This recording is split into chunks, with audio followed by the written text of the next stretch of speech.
उद्या संसदेच्या कामकाज समितीची बैठक। संसदेत पुढच्या आठवड्यात ऑपरेशन सिंदूर संदर्भात चर्चा। कामकाज समितीच्या उद्याच्या बैठकीमध्ये नेमके दिवस ठरणार।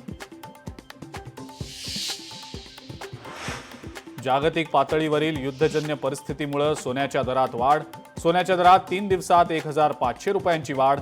जीएसटीसह सोन्याचा आजचा दर 1,02,250 रुपयांवर पोहोचला। राज्यामध्ये एकाच दिवशी 1 लाखांहून अधिक बाटल्या रक्त संकलित। मुख्यमंत्री देवेंद्र फडणवीस यांच्या वाढदिवसाच्या निमित्तानं भाजपकडून महारक्तदान शिबिर। राज्यातील 1000हून अधिक मंडलांमध्ये एकाच वेळी रक्तदान। रत्नागिरीमध्ये मूर्तिकारांची लगबग सुरू। गणेश मूर्तींचं जवळपास 50% काम पूर्ण। पुढच्या आठवड्यापासून रंगकामाला सुरुवात। ठाण्यातल्या खड्ड्यांच्या मुद्द्यावरनं मनसैनिक आक्रमक।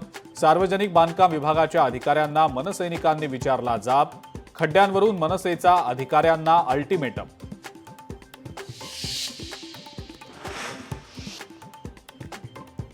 बिहारच्या विधानसभेत तुफान राडा। आरजेडीचे आमदार आणि मार्शल्स दरम्यान धक्काबुक्की।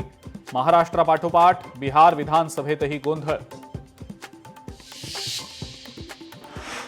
वाशिमच्या कंझरामध्ये पावसाचा मोठा फटका। पावसामुळे शेकडो हेक्टरवरच्या शेतीचं नुकसान। खतांची पोती आणि इतर शेती साहित्य गेलं वाहून।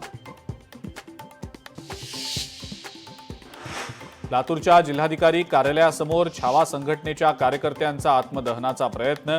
विजय घाडगे यांना झालेल्या मारहाण प्रकरणी कार्यकर्ते आक्रमक। पोलिसांची मध्यस्थी मोठा अनर्थ टळला। मीरा भाईंदर गुन्हे शाखेची ड्रग्ज विरोधात मोठी कारवाई। अरबाज उर्फ कासिम निसार खान याला गोव्यातनं अटक। 22,34,000चं ड्रग्ज केलं जप्त।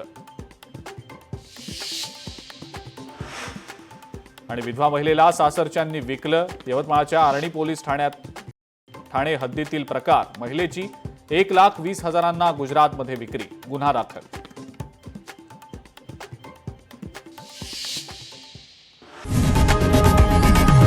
लोकशाही मराठी ऐका, पहा, जागरूक रहा।